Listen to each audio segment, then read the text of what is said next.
The rain pounded against my skin, each drop feeling like tiny needles piercing through the thin fabric of my waitress uniform.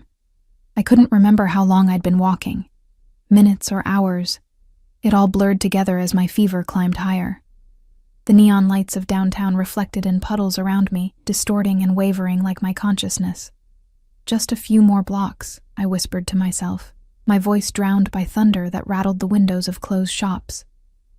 Just make it home, Ellie. My apartment wasn't much. A studio above a laundromat with perpetually flickering lights and a shower that ran cold more often than not.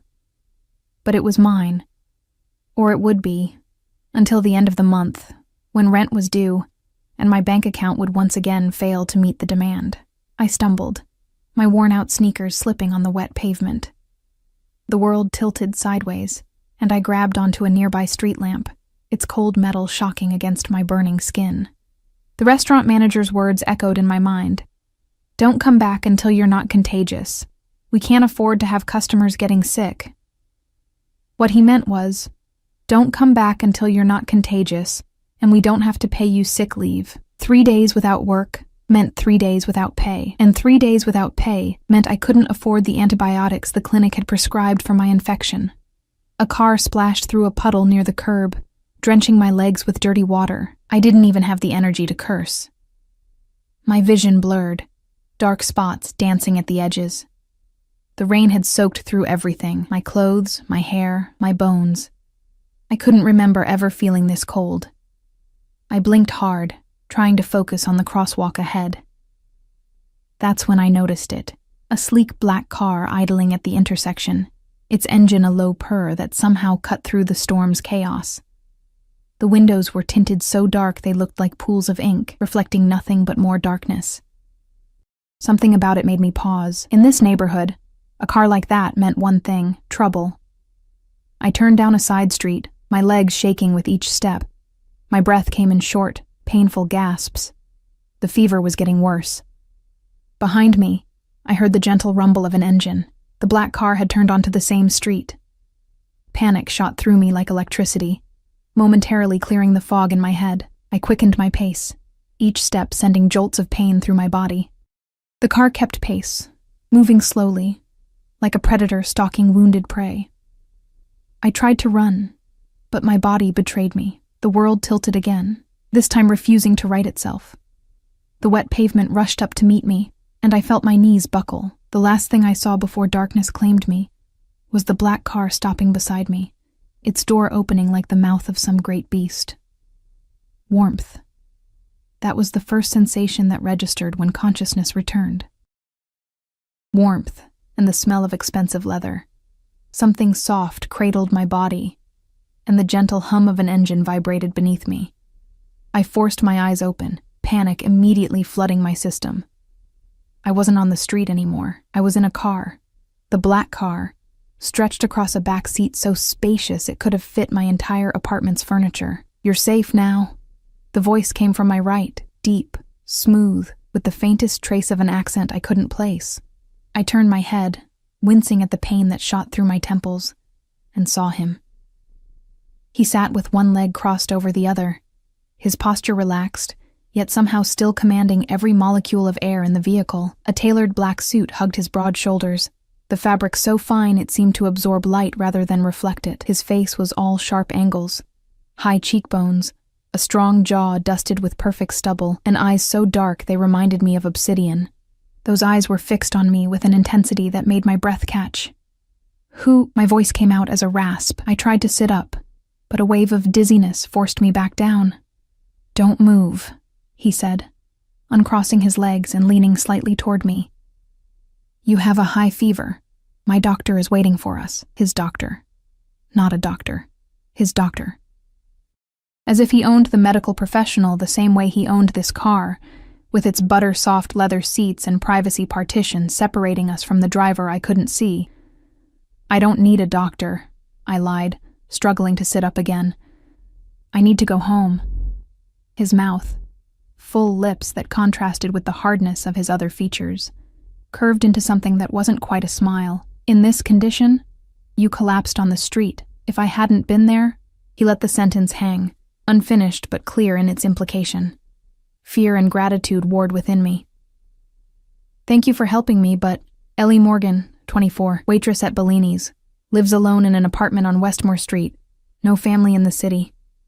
He recited these facts about my life as casually as someone might read a weather report. Ice replaced the fever in my veins. "How do you know my name?" His eyes never left mine. "I make it my business to know everything that happens in my territory." Territory. Not neighborhood or district. Territory. That's when recognition clicked into place. The car, the suit, the air of authority that seemed to bend reality around him. Stories whispered by kitchen staff during late shifts at Bellini's. Warnings about certain tables, certain customers. The mysterious man who owned not just the restaurant, but half the businesses in the area. Dante Russo. The youngest son who had taken control of the Russo crime family after his father's mysterious death 3 years ago. A man whose name was spoken in hushed tones, if at all. And I was alone in his car. "Mr. Russo," I whispered, the name feeling dangerous on my tongue. Something flickered in his eyes, surprise, perhaps, that I'd recognized him, or pleasure that I knew who he was. Either way, it vanished as quickly as it had appeared. "Call me Dante," he said, his voice softening a fraction. He reached out, and I flinched involuntarily. He paused, then continued more slowly, placing the back of his hand against my forehead. His skin was cool against my burning face. "Your fever is getting worse. We'll be at my home soon." "Your home?" Alarm shot through me. "No, I need to go to my apartment, please." His jaw tightened almost imperceptibly.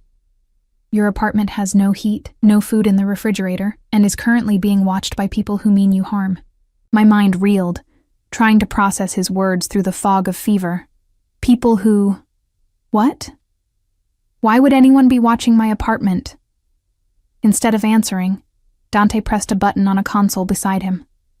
A small compartment opened, revealing a bottle of water and some pills. "Take these.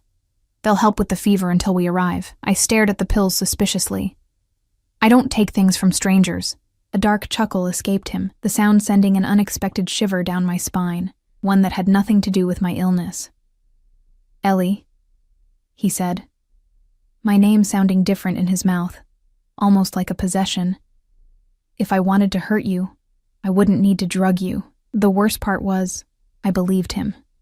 With shaking hands, I took the pills and the water bottle. The cool liquid was heaven against my parched throat, and I found myself drinking half the bottle in desperate gulps. Dante watched me, his gaze never wavering. There was something in the way he looked at me, like I was something precious and breakable, something he'd been searching for. "Why are you helping me?" I asked after swallowing the pills, which tasted like ordinary Tylenol. He was quiet for a long moment, his eyes tracing over my face as if memorizing every detail. Finally he said, "Because you're mine to protect." The words hung in the air between us, heavy with meaning I couldn't fully grasp. Mine. The possessiveness in that single word should have terrified me more than it did. "I don't belong to anyone," I said, my voice stronger than I expected. Something that might have been respect flashed in his eyes, followed quickly by amusement. "Not yet." Before I could respond, the car slowed and turned. I pushed myself up enough to see out the window. We were passing through large iron gates that opened automatically, revealing a long driveway flanked by perfectly manicured gardens. At the end stood what could only be described as a mansion, a sprawling structure of stone and glass, lit up against the night sky like something from a fairy tale, or a nightmare. "Welcome to my home," Dante said, as the car came to a stop at the front entrance, where 2 men in dark suits stood waiting, seemingly unbothered by the rain that had slowed to a drizzle. Panic rose in my chest. "I can't stay here. I don't know you. I need to go home. Ellie." The way he said my name made me freeze. "The man your father stole from, the man whose money paid for your college education before you dropped out, has discovered you're in the city. He sent people to watch your apartment tonight. If you go back there, you will not survive until morning." The world seemed to stop.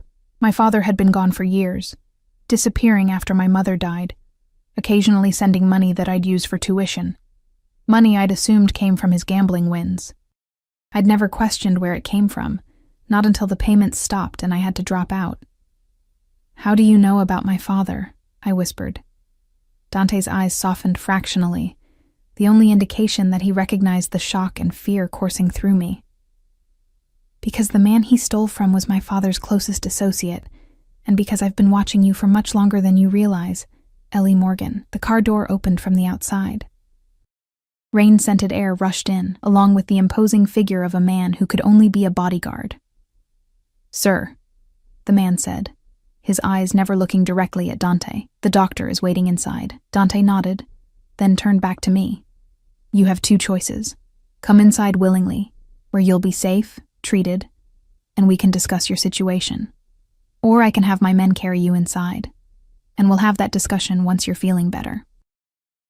He delivered this ultimatum calmly, as if both options were perfectly reasonable, as if this were a normal negotiation, and not my life spinning completely out of control. I looked from Dante to the open door, to the grand house beyond. Every instinct screamed that walking into that house would change everything, that once I crossed that threshold, I'd be stepping into a world I might never escape. But the alternative was returning to an apartment where people apparently waited to kill me over something my father had done. "I'll come inside," I said finally, my voice barely audible. "But I'm leaving as soon as I'm better." Something like satisfaction flickered across Dante's perfect features. "Of course," he agreed, though his tone suggested he didn't believe it for a second. As I moved to exit the car, another wave of dizziness washed over me. I swayed, and suddenly Dante's arms were around me, strong, secure, and far too intimate. He lifted me as if I weighed nothing, cradling me against his chest. The scent of him enveloped me, sandalwood, amber, and something darker underneath, something dangerous. "I can walk," I protested weakly, even as my head fell against his shoulder, my body betraying me again. "I know you can," he murmured, his lips close to my ear. "But you don't have to anymore. I've got you now." As he carried me toward the grand entrance of his mansion, past the stone-faced guards who kept their eyes averted, I couldn't help but feel like I was being carried not into safety, but into a beautiful cage. And the most terrifying part was the small voice inside me that whispered, perhaps being his captive wouldn't be so terrible after all. I dreamed of chains made of silk and gold, beautiful but unbreakable, wrapping around my wrists and ankles.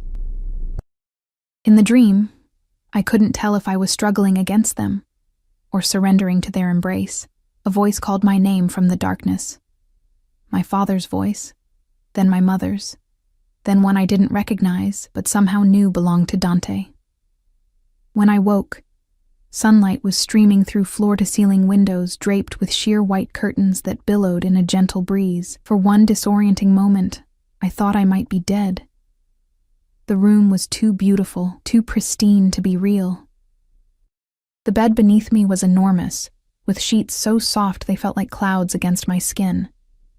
I ran my hand over the crisp white duvet, marveling at its plushness. My fever had broken. The pounding in my head had subsided to a dull ache, and the bone-deep chill had been replaced by comfortable warmth.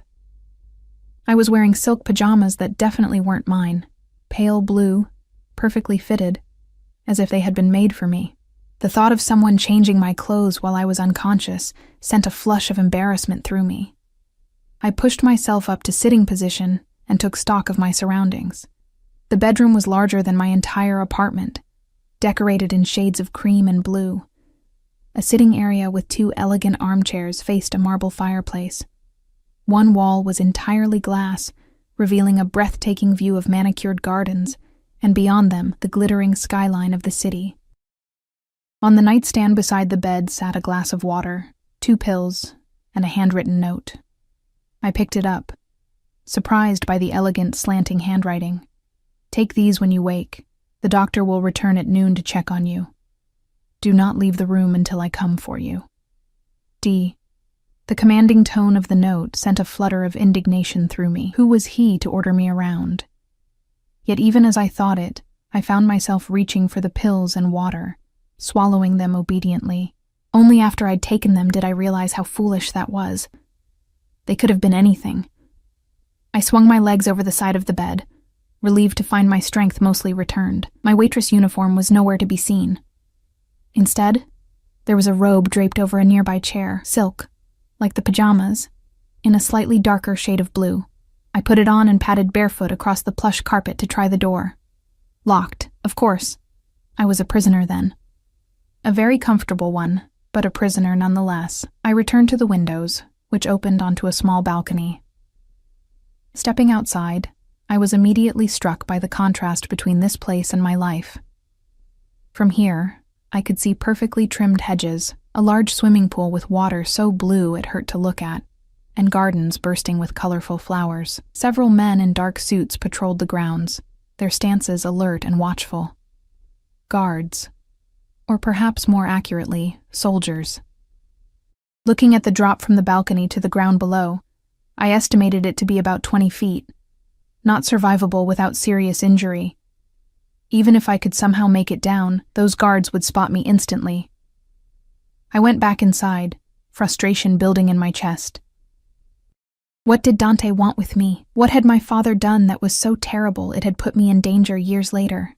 The room had another door, which opened into a luxurious bathroom with a shower big enough for 5 people and a soaking tub that looked like it belonged in a spa. I stared at my reflection in the enormous mirror. My face was pale, but no longer feverish, my brown hair tangled and falling past my shoulders. My eyes, usually a dull gray, seemed brighter somehow, more alert. I looked healthier than I had in months, despite everything. I decided to shower, if only to give myself time to think. The hot water felt incredible on my skin, washing away the last vestiges of my illness. I used the expensive-looking products lined up neatly on a shelf. Shampoo that smelled of vanilla and jasmine. Body wash that left my skin feeling like silk. When I emerged, wrapped in a towel, I found that the bedroom door was now open. And Dante was there, sitting in one of the armchairs by the fireplace. I froze, one hand clutching the towel more tightly around me. He looked even more imposing in daylight. His dark hair was immaculately styled, his jaw freshly shaven.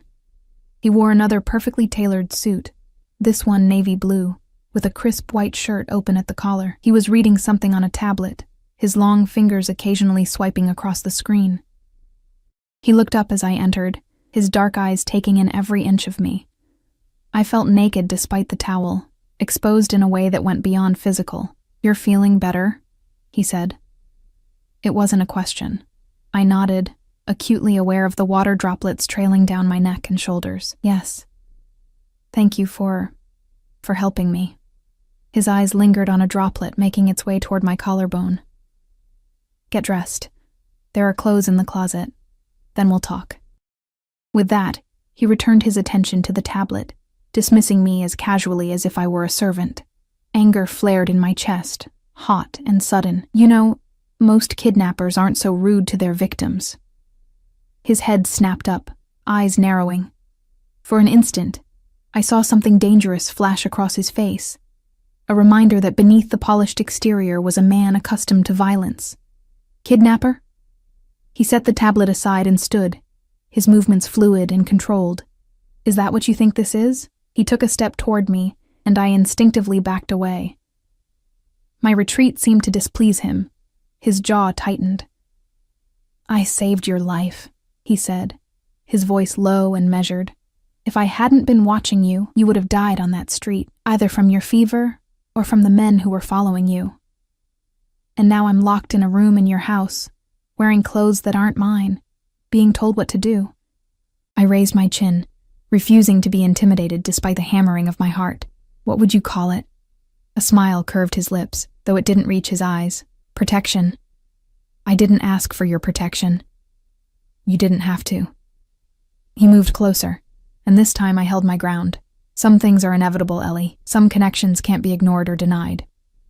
We were less than a foot apart now. I could smell his cologne, that same intoxicating blend of sandalwood and amber, and something else that was just him.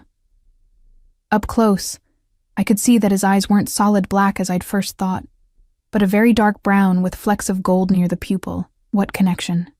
I asked, my voice embarrassingly breathless. "I don't know you. Until yesterday, I didn't even know you knew I existed." "I've known about you for 2 years," he said, the casual admission stunning me into silence. "Since the day you started working at Bellini's?" Since the day I realized who you were. And who am I? The question came out as barely more than a whisper. He raised a hand, and I flinched, expecting, I wasn't sure what, but all he did was brush a wet strand of hair back from my face, his fingers lingering against my cheek. You're the daughter of the man who betrayed my father and stole millions from our family. His touch was gentle, at odds with his words. You're the woman who's been using that stolen money while living like a pauper. And you're the only leverage I have to draw your father out of hiding.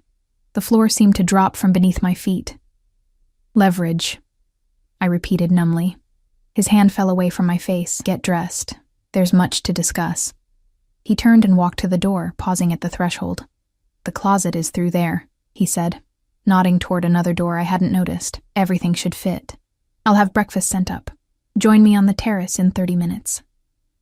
Then he was gone, the door closing behind him with a soft click.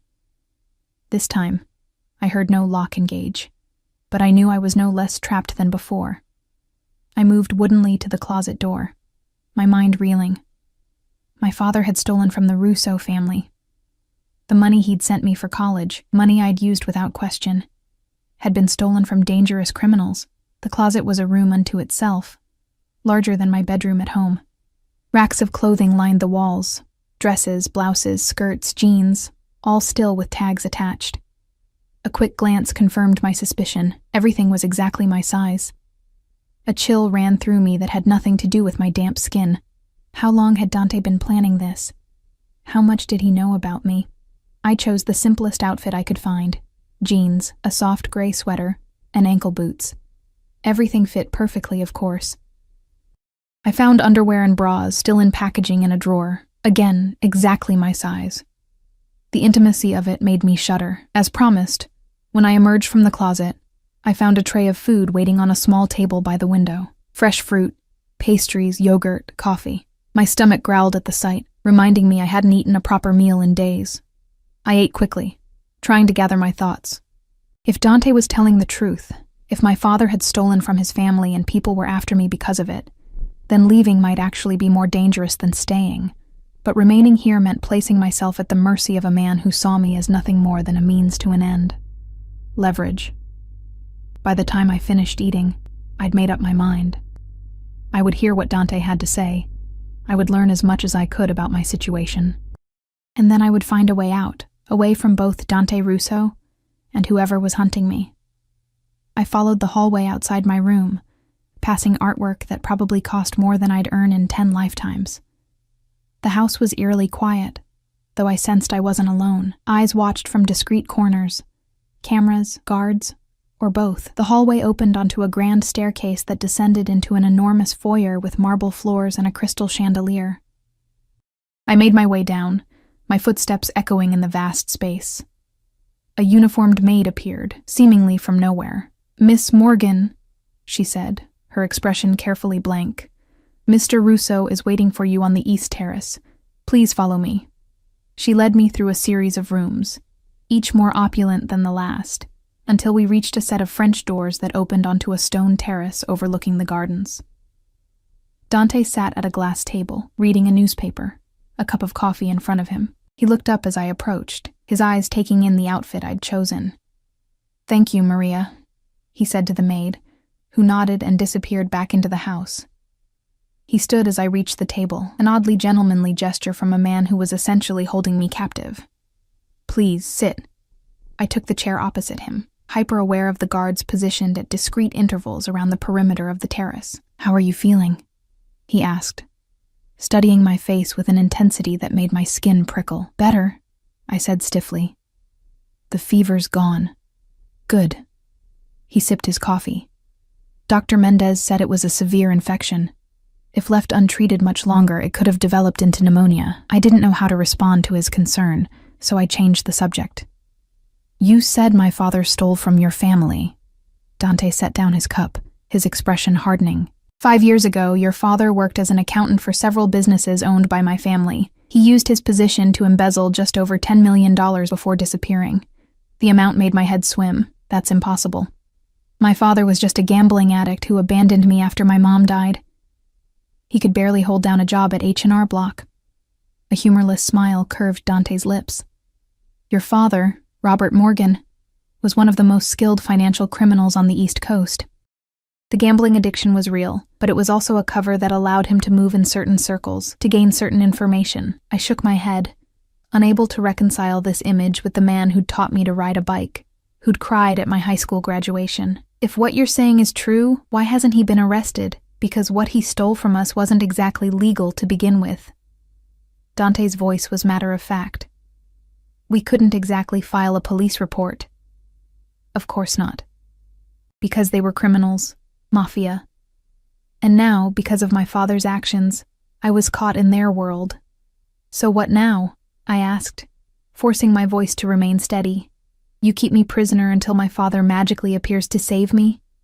He hasn't contacted me in over 2 years. He has no idea where I am. Oh, he knows exactly where you are, Dante said, leaning forward slightly.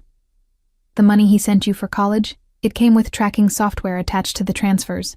Every time you accessed those funds, he could see your location. I felt sick. That's not possible. It's not only possible, it's the truth. Your father has been keeping tabs on you while staying carefully out of sight. Dante's eyes narrowed. And now that Viktor Petrov knows you're in the city, your father will be very, very interested in your situation. Viktor Petrov? The name was vaguely familiar, a whispered boogeyman in Bellini's kitchen, a shadowy figure even more feared than the Russos. The man your father ultimately stole from. My father was merely the middleman. Dante's jaw tightened. When your father disappeared with the money, Petrov held my father responsible. It led to complications. The way he said complications made me think of blood and violence, of the rumors about how the elder Russo had died. And now Petrov's men are looking for me, I said, the pieces falling into place. To use me to get to my father, just like you're doing. Dante's expression darkened. There's a difference.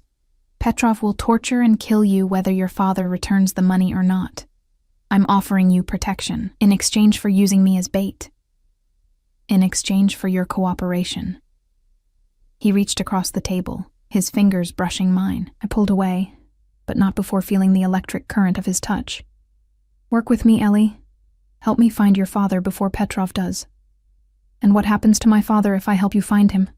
I asked, already knowing the answer. Dante didn't flinch. He pays for what he's done. You'll kill him. That depends on him, Dante said, his tone suggesting this was a perfectly reasonable response. If he returns what he stole and provides certain information we need, he might survive. If not, he shrugged one broad shoulder, my hands clenched into fists beneath the table. And if I refuse to help you, his dark eyes held mine, then I can't protect you from Petrov. It's that simple. You're giving me a choice between helping you hunt down my father or being handed over to a man who will torture and kill me, I said, anger rising in my chest. That's not a choice at all. Welcome to my world, Ellie. His smile was grim. We rarely get the choices we want, only the ones we can survive. I stood abruptly, my chair scraping against the stone terrace. I need time to think. Dante remained seated, watching me with those unreadable dark eyes. Of course. You have until tomorrow morning to decide. He took a sip of his coffee. In the meantime, you're free to explore the house and grounds, but don't attempt to leave. My men have orders to stop you, for your own protection, of course. The thinly veiled threat hung in the air between us. And if Petrov's men find me here? I asked. Something dangerous flashed in Dante's eyes. They won't. You sound very confident. I am. He stood then, towering over me. Because anyone who tries to take what's mine doesn't live long enough to regret it. There was that word again. Mine. As if he'd already decided I belonged to him. I'm not yours, I said, the words coming out with more force than I intended. I'm not a possession or a bargaining chip. I'm a person. For a moment, I thought I'd gone too far. A muscle ticked in Dante's jaw, and his eyes darkened with something that might have been anger, or something else entirely. Then, to my surprise, he laughed. It was a rich, genuine sound that transformed his face, making him look younger, almost boyish. Brave little Ellie, he said, reaching out to tuck a strand of hair behind my ear. This time I was too startled to pull away. Most people wouldn't dare speak to me that way. I'm not most people, I said, my heart racing at his proximity. No, he agreed, his voice dropping to a near whisper. You're not. That's precisely why you're here. Before I could respond, he stepped back, the moment broken. Maria will show you around, he said, his tone returning to businesslike efficiency. I have matters to attend to, but I'll join you for dinner, 7 o'clock. It wasn't a request. As if on cue, the maid appeared at the terrace doors. Dante nodded to her, then to me, and strode past us into the house, leaving me with more questions than answers, and a growing sense that I was sinking deeper into a world from which there might be no escape. Maria turned out to be more than just a maid. As she guided me through the sprawling mansion, I realized she was Dante's head of household staff, a position that clearly commanded respect from the other employees we encountered. They all nodded deferentially as we passed, their eyes carefully avoiding direct contact with either of us. Mr. Russo has instructed me to show you anything you wish to see within the house and immediate grounds, she explained in a crisp, professional tone. Her accent was faintly Eastern European, her English flawless. The east and west wings are primarily for business and are restricted, as is the basement level. In other words, here are the boundaries of your cage. The house was even more impressive by daylight. We walked through a library with 2-story bookshelves and leather armchairs that looked like they belonged in an old British movie. A home theater with plush recliners and a screen bigger than most cinema screens I'd frequented, and an indoor pool housed in a glass solarium filled with tropical plants. How many people live here? I asked as we passed yet another sitting room, this one decorated in shades of emerald and gold. Mr. Russo maintains a full-time staff of 23, including security personnel, Maria replied. The household proper consists only of Mr. Russo himself. I frowned. No family? Something flickered across Maria's carefully composed features. A shadow of emotion quickly suppressed. Mr. Russo's father passed away 3 years ago. His mother lives in Italy. His older brother is no longer involved in family matters. The hesitation told me there was much more to that story, but Maria had already moved on, showing me to a sunlit room filled with easels and art supplies. Mr. Russo mentioned you studied art before you had to leave college, she said, watching as I ran my fingers over expensive brushes arranged neatly in ceramic holders. He thought you might enjoy this space. A chill ran down my spine. I had indeed been an art major before dropping out, but how did Dante know that? I'd never put it on my resume at Bellini's, never mentioned it to anyone there. The depth of his knowledge about me was becoming increasingly disturbing. Mr. Russo seems to know a lot about me, I said carefully, watching Maria's reaction. She met my gaze directly for the first time. Mr. Russo is thorough in all matters he considers important. And apparently, for whatever reason, I fell into that category. After the tour concluded, Maria left me in the art studio, informing me that lunch would be served on the terrace in an hour if I wished to join, or could be brought to me here. I opted for the latter, not wanting to venture back outside where Dante's guards were more visible. Left alone, I found myself drawn to the supplies. It had been nearly 2 years since I'd held a proper brush, since I'd had the luxury of creating something simply for the joy of it. My fingers itched with the need to make something, to channel the storm of emotions inside me into something tangible. I selected a canvas, arranged paints on a palette, and began to work. I didn't plan what would emerge. I simply let my hands move, colors flowing together in swirls of deep blue and black, shot through with streaks of gold. It wasn't until I stepped back that I realized I'd painted a pair of eyes, dark, intense, flecked with gold. Dante's eyes. Frustrated with myself, I set the brush down and turned away from the canvas. A quiet knock at the door announced the arrival of lunch, a delicate salad with grilled chicken, fresh bread, and sparkling water, delivered by a young woman who wouldn't meet my gaze. As I ate, I tried to organize my thoughts.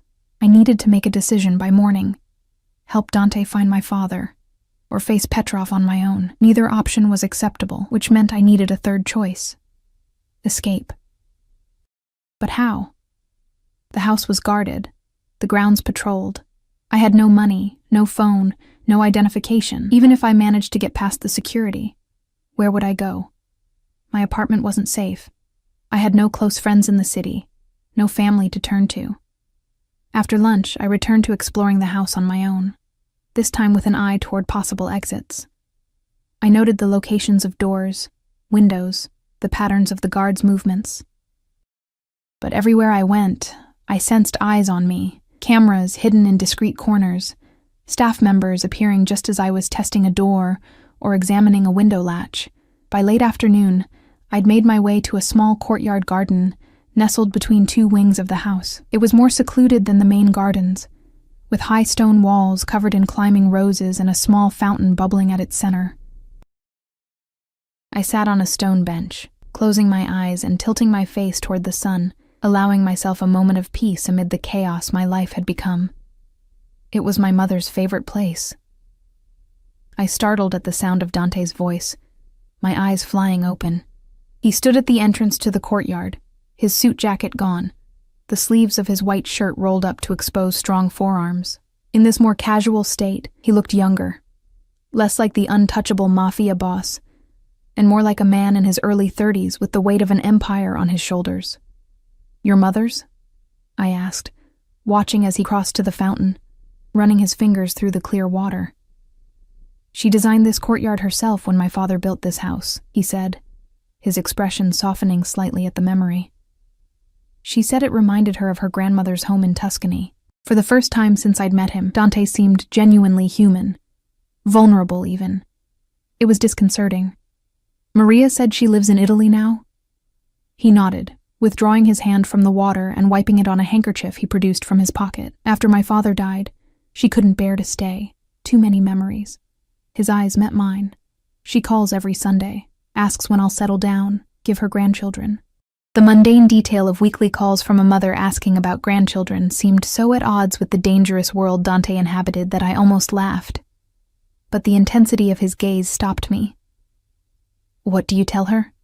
I asked instead. A faint smile curved his lips. "That I'm waiting for the right woman, someone strong enough to survive in our world, but gentle enough to remind me of my humanity." There was something in the way he looked at me as he said this that made my heart beat faster. I stood abruptly, needing to put distance between us. "Have you made your decision?" he asked, the brief moment of vulnerability disappearing behind his usual mask of control. "I haven't even had a full day to think," I protested. "But you've been thinking about it all day," he countered, moving closer to me. "I can see it in your eyes, in the tension of your shoulders. You've been planning, calculating, looking for a way out." I swallowed hard, not bothering to deny it. "Can you blame me? You've given me an impossible choice." "No," he said, surprising me with his honesty. "I don't blame you. In your position, I'd do the same." He was close enough now that I could smell his cologne, see the faint shadow of stubble already returning along his jaw. Despite everything, I found myself noticing the curve of his mouth, the way his lashes cast shadows on his cheeks when he looked down. "What would you do?" I asked, my voice betraying me by emerging as little more than a whisper. "If you were me?" His eyes locked with mine. I'd recognize that the world I thought I knew was a lie. I'd accept that I was in danger regardless of my choices. And I'd align myself with the devil I could see rather than the one lurking in the shadows. "So I should trust you because you're honest about your intentions to use me?" "You should trust me," he said, reaching out to brush his knuckles against my cheek, "because despite what you think, using you is not my only intention." The touch sent electricity racing across my skin. I stepped back, bumping into the stone bench behind me. "Then what are your other intentions, Mr. Russo?" I demanded, trying to sound defiant rather than breathless. His eyes darkened. "I think you already know." Before I could respond, the sound of someone clearing their throat interrupted us. A man in a dark suit stood at the courtyard entrance, his expression carefully blank. "What is it, Gabriel?" Dante asked, irritation clear in his voice. "You have a call, sir. From Moscow." Moscow. Where, if I remembered correctly from whispered conversations at Bellini's, Viktor Petrov was based. Dante's entire demeanor changed instantly, hardening into the cold, dangerous man I'd first met. I'll take it in my office. He turned back to me. Our dinner engagement stands, 7 o'clock. I've had clothes laid out for you. With that, he strode away, leaving me alone in the courtyard with my racing thoughts and the lingering warmth of his touch on my skin. The dress was blood red, floor length, with a slit that reached mid-thigh, and a neckline that plunged lower than anything I'd ever worn. It fit like it had been made for me, which, given everything else in the closet, it probably had been.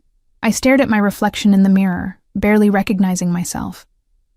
My hair had been styled by a woman who had appeared at my door an hour ago, introducing herself as Dante's personal stylist. She had transformed my usually straight brown locks into soft waves that framed my face, applied makeup that made my gray eyes look larger and more luminous, and added a subtle shimmer to my collarbones and shoulders. The overall effect was stunning and completely foreign. I looked like the kind of woman who belonged on the arm of a man like Dante Russo, sophisticated, elegant, and completely out of my depth. At precisely 7 o'clock, there was a knock at my door. I opened it to find not Dante, but one of his guards. A tall, broad-shouldered man with a scar running along his jawline. "Miss Morgan," he said with a slight nod. "Mr. Russo asks that you join him in the dining room." I followed him through the winding corridors of the mansion, increasingly aware of how the dress moved with my body, how the silk whispered against my skin with each step. By the time we reached the grand staircase descending to the main floor, my nerves were stretched to breaking point. The guard led me to a set of double doors, which he opened with a flourish. The dining room beyond was dimly lit with candles, their warm glow reflecting off crystal and silver. A table that could have seated 20 was set for just 2, with Dante standing at its head, a glass of red wine in his hand. He was wearing a black suit that made his earlier attire look casual by comparison. The suit was clearly custom-made, emphasizing his broad shoulders and narrow waist. His dark hair was freshly styled, his jaw clean-shaven. He looked like sin personified. When he saw me, he went absolutely still, his eyes darkening as they traveled slowly from my face down the length of my body and back up again. The intensity of his gaze made me feel both powerful and utterly vulnerable. "Ellie," he said, his voice deeper than usual, "you look breathtaking." Despite everything, I felt a flush of pleasure at the genuine appreciation in his eyes.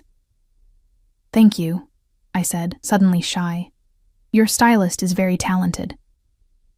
"The dress merely complements what was already there," he said, setting down his wine and crossing to me. He took my hand, raising it to his lips in an old-world gesture that should have seemed ridiculous but somehow didn't. Beautiful in every way, he guided me to my seat, his hand at the small of my back sending tingles up my spine. As he held my chair, I caught a glimpse of something on the inside of his wrist, a small tattoo, some kind of symbol partially hidden by his sleeve. Once I was seated, Dante returned to his place at the head of the table, close enough that I could see the faint lines at the corners of his eyes when he smiled. "Wine?" he offered, gesturing to a bottle in an ice bucket beside the table. I nodded, watching as he poured a rich red liquid into my glass. "Is this where you tell me your plans for my father?" His smile didn't falter, but something in his eyes hardened slightly. "No, Ellie. This is where I get to know the woman behind the file I've studied for 2 years. The woman who worked 3 jobs to stay in school until the money ran out. The woman who paints with her emotions rather than her eyes." He raised his glass in a toast. "This is where I learn who you really are." I reluctantly touched my glass to his, the crystal making a delicate ringing sound. "And why would that matter to you?" He took a sip of his wine, watching me over the rim of his glass. "Because as I told you earlier, using you as leverage is not my only intention." "Then what is?" Dante leaned forward slightly, his eyes never leaving mine. "To make you mine in every way that matters." I nearly choked on my wine. "Excuse me?" Dante watched me with those penetrating eyes, seemingly amused by my reaction. "You're surprised," he stated rather than asked. Words failed me. Baffled, horrified, intrigued. All of these emotions swirled together into a confusing mess I couldn't begin to untangle. "You want to use me to get to my father. You've made that clear." "Yes," he admitted without a trace of shame, "but that's business. This..." He gestured between us, is something else entirely. A server appeared silently beside us, placing the first course in front of each of us, something delicate involving scallops and microgreens. I stared at it, buying time to compose myself. "Let me understand," I said finally, looking up at him. "You've been watching me for 2 years because of what my father did. You waited until I was sick and vulnerable to bring me here. You've threatened to hand me over to a man who would torture and kill me if I don't help you. And now you're saying you want, what, exactly? A relationship?" His jaw tightened slightly. "When you put it that way, it does sound rather problematic." "Problematic?" I set down my fork with a clatter. "It's insane." "Perhaps," he conceded, taking a sip of his wine. "But then, most powerful emotions are somewhat insane, wouldn't you agree?" I stared at him, trying to see past the confident exterior to whatever lay beneath. Was this all part of his manipulation? A way to ensure my cooperation by confusing me, making me feel special? "Why me?" I asked finally. "If this isn't just about my father, why have you been watching me for 2 years? There must be dozens of beautiful, sophisticated women who would be thrilled to be with someone like you." "Someone like me," he repeated, a edge entering his voice. "You mean a criminal, a monster?" "I mean a powerful, wealthy man," I countered, though we both knew the other descriptions fit as well. Dante set down his glass and leaned forward, his gaze so intense I had to resist the urge to look away. "The first time I saw you, you were serving tables at Bellini's. A customer, a drunk stockbroker with wandering hands, grabbed you as you passed. Do you remember what you did?" I did remember. It had been my 3rd week on the job, and the man had groped me as I tried to serve his table. I dumped a glass of red wine in his lap and told him if he touched me again, the next thing in his lap would be a steak knife. A smile tugged at the corner of Dante's mouth. "You stood there, all 5'4" of you, facing down a man twice your size with such fierce dignity that everyone in the restaurant went silent. The manager came rushing over, ready to fire you on the spot, until I signaled to him to leave it alone. I hadn't known that last part. I'd always wondered why I hadn't been fired that night. I was simply defending myself," I said quietly. "With courage and fire," Dante agreed. "That night I had you investigated. I wanted to know who you were, this waitress with the spirit of a lioness. When I discovered your connection to Robert Morgan, I was intrigued. So you've been watching me because my father stole from your family and because I stood up to a handsy customer?" I shook my head, unconvinced. "That's not enough to explain this." I gestured at the candlelit dinner, the dress, everything. "No," he agreed. "It's not." He fell silent as the server returned to clear our plates and bring the second course, some kind of pasta with truffles. The rich aroma filled the air between us. "Over these 2 years," Dante continued once we were alone again, "I've watched you struggle, adapt, survive. I've seen you help homeless people outside the restaurant, giving them food you could barely afford to spare. I've seen you stay up all night to finish a painting, then go straight to your first shift without complaint. I've seen your strength, your compassion, your fire." The intensity of his gaze made me uncomfortable. The idea that he'd been watching me so closely for so long was both terrifying and, in some strange way, flattering. "So you admire my character," I said carefully. "That still doesn't explain why you'd want someone like me. Someone like you," he echoed, throwing my words back at me. "You mean someone honest, loyal, and kind? Someone who creates beauty even when surrounded by ugliness?" He took a sip of his wine. "You're right. Why would a man like me want those qualities in his life?" The sarcasm wasn't lost on me. "You know what I mean. I'm a waitress with no money, no connections, no status. I'm no one." "You're not no one to me," he said, his voice dropping to a near whisper. Something in his tone made my heart skip a beat. I forced myself to remember the situation, that I was essentially his prisoner, that he was using me to get to my father, that his world was one of violence and crime. "Even if what you're saying is true," I said, choosing my words carefully, "it doesn't change the fact that you're holding me here against my will. That's not exactly the foundation for whatever it is you're suggesting." Dante was quiet for a long moment, his expression unreadable. "You're right," he said finally, surprising me. "The circumstances are far from ideal. But sometimes, Ellie, life doesn't give us perfect beginnings. Sometimes we have to create something beautiful from chaos." Before I could respond, a commotion sounded from somewhere beyond the dining room. Raised voices, the sound of hurried footsteps. Dante's posture changed instantly, tension radiating from him as he turned toward the door. It burst open to reveal the man called Gabriel, his usually impassive face tight with urgency. "Sir, we have a situation." Dante stood in one fluid motion. "What is it?" "Perimeter breach on the east side," Gabriel reported. "3 men. Our cameras caught them scaling the wall." Dante's expression hardened into something deadly. "Petrov's men?" "We believe so, sir." My blood ran cold. Petrov, the man Dante had said would torture and kill me. His men were here, at the mansion. Dante turned to me, his eyes dark with a rage I hadn't seen before. "Go with Gabriel. He'll take you to the safe room." To Gabriel, he added, "No one gets to her. No one." The fierce protectiveness in his voice sent a shiver down my spine. Gabriel moved to my side, his hand on my elbow, already guiding me toward the door. I resisted, turning back to Dante. "What are you going to do?" I asked, hating the tremor in my voice. Something dangerous flashed across his face. "I'm going to make it very clear what happens to anyone who tries to take what's mine." There it was again, that possessive claim. But this time, with danger literally at the gates, I couldn't find it in myself to object. Gabriel tugged at my arm, more insistently this time. "Miss Morgan, we need to go. Now." I let him lead me from the dining room, casting one last glance at Dante, who was already speaking rapid-fire instructions into a phone.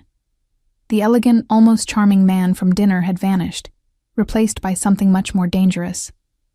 Gabriel hurried me through a series of corridors I hadn't seen before, eventually leading to a heavy door hidden behind a bookcase in what appeared to be a study.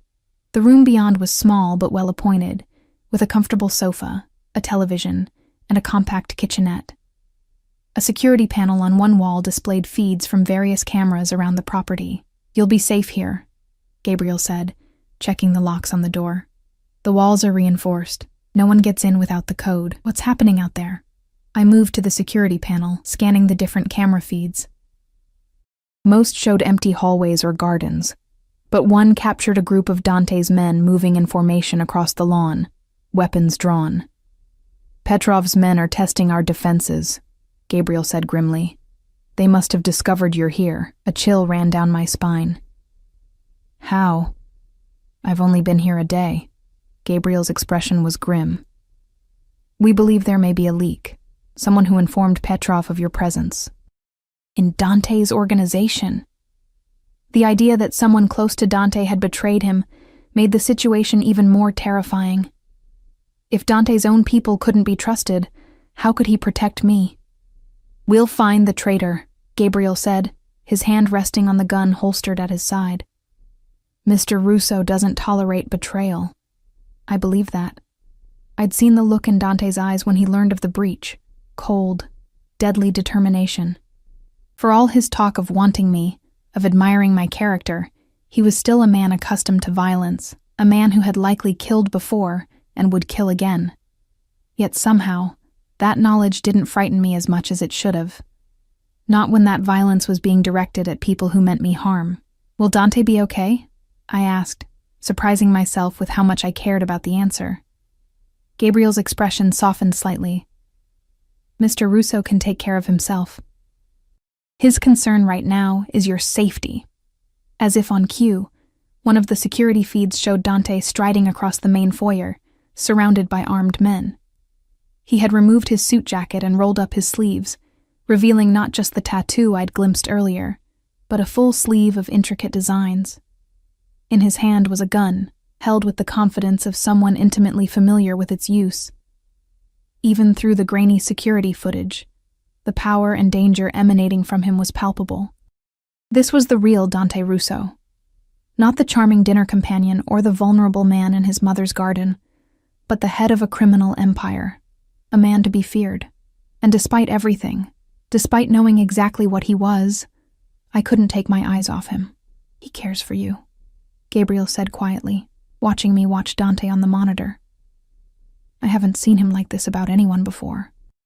I turned to face him, startled by the personal observation from someone who had seemed completely professional until now. "You've worked for him a long time?" Gabriel nodded. "Since we were boys. Our fathers worked together, and when they died, we continued the tradition." "So you're not just his employee, you're his friend," I realized. "I'm whatever he needs me to be," Gabriel replied, his loyalty evident in every word. "Guard, advisor, friend, as is everyone in his inner circle." He gave me a pointed look. "We protect our own. Our own." The implication was clear. In Dante's mind, at least, I was already counted among that number. Before I could respond, the security panel beeped. One of the exterior cameras showed 3 men being forced to their knees in the garden, Dante standing before them, his gun pointed casually at the ground by his side. Though there was no audio, the message was clear. These were the intruders, captured alive. "He'll want to question them," Gabriel explained, his tone matter-of-fact. "Find out how they knew you were here, what Petrov's plans are." I swallowed hard, not wanting to think about what that questioning might entail. "And then?" Gabriel's eyes met mine, unflinching. "And then he'll make an example of them." I remained in the safe room for what felt like hours, watching the security feeds with growing anxiety. The cameras showed Dante's men moving through the house and grounds with military precision, searching for any additional intruders. The 3 captured men had been taken somewhere off-camera, to be questioned, as Gabriel had said. I tried not to imagine what was happening to them. Gabriel stayed with me, occasionally receiving updates through an earpiece he wore. His expression gave nothing away, but the tension in his shoulders told me the situation was far from resolved. "Why would Petrov send only 3 men?" I asked, breaking the silence that had stretched between us. "If he knew I was here, why not send a larger force?" Gabriel considered this. "Reconnaissance, most likely. They weren't expecting to extract you. Just to confirm your location and assess our security. For a larger attack later," I concluded, my stomach dropping. He nodded grimly. "Petrov is methodical. He doesn't act without information, so what happens now?" I hugged my arms around myself, suddenly aware of how exposed I felt in the red dress, how unprepared I was for the dangerous reality of Dante's world. "Now we prepare," Gabriel said simply. "Mr. Russo won't let them get to you." The conviction in his voice was oddly reassuring, though I wasn't sure why I should feel comforted by the idea of Dante's protection. After all, he was using me too, just in a different way than Petrov would. Yet I couldn't deny the difference. Dante had saved me from the rain, had his doctor treat my infection, had offered me safety and comfort, even if it came with golden chains. He wanted something from me, yes, but he'd also shown glimpses of genuine care, of something more complex than mere calculation. A flicker of movement on one of the monitors caught my attention. Dante was walking down a hallway, alone now, his white shirt splattered with what could only be blood. My breath caught in my throat. Gabriel noticed my reaction. "It's not his," he said quietly. I wasn't sure if that was meant to be reassuring. The security panel beeped, and Gabriel moved to check a small screen next to the door. Nodding to himself, he entered a code, and the heavy door swung open to reveal Dante. He'd changed his shirt, but couldn't hide the tension in his jaw, or the cold fury still simmering in his eyes. Those eyes found mine immediately, scanning me from head to toe as if assuring himself I was unharmed. "Are you all right?" he asked, his voice rough around the edges. I nodded, not trusting myself to speak. He turned to Gabriel. "Double the perimeter guards, change all the security protocols, and find whoever leaked her location. I want them found before dawn." Gabriel nodded, his expression grim. "Yes, sir." With a final glance at me, he left, closing the door behind him. Dante and I were alone in the small space of the safe room. He seemed larger somehow, his presence filling every corner, the controlled violence still emanating from him like heat from a flame. "Did they—" I hesitated, not sure I wanted the answer. "Are they dead?" "2 of them," he said without emotion. "The 3rd will be, once he tells me what I need to know." A shiver ran down my spine at the casual way he spoke of killing. And what is it you need to know? How Petrov found out you were here?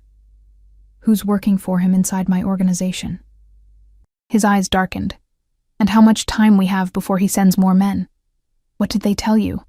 I asked, my voice barely a whisper. Dante moved to the small bar in the corner of the room, pouring himself a measure of amber liquid. He downed it in one swallow before answering. Petrov knows about my interest in you. His eyes met mine over the rim of his glass. He thinks it's a weakness he can exploit. Is it? The question escaped me before I could stop it.